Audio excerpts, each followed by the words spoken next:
Hello from Germany. আশা করছি যার যার অবস্থান থেকে আলহামদুলিল্লাহ অনেক ভালো আছেন। একটি ছোট্ট শহরে বেড়াতে গিয়েছিলাম। শহরটির নাম হচ্ছে ঢাল।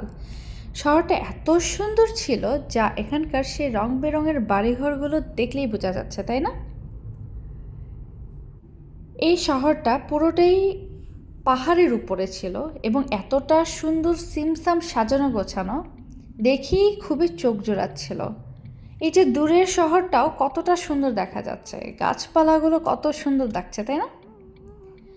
তো এই যে ঢাল শহরটা, এই শহরটা যদি সৌন্দর্যতা উপভোগ করতে হয় তাহলে আসলে রোদের মধ্যেই যাওয়াটা বেটার, এবং লাকিলি সেদিন আমরা রোদ পেয়েছিলাম।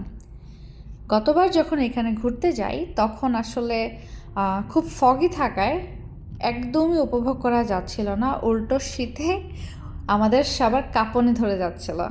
তবে যাই হোক, আলহামদুলিল্লাহ জায়গাটা খুবই সুন্দর।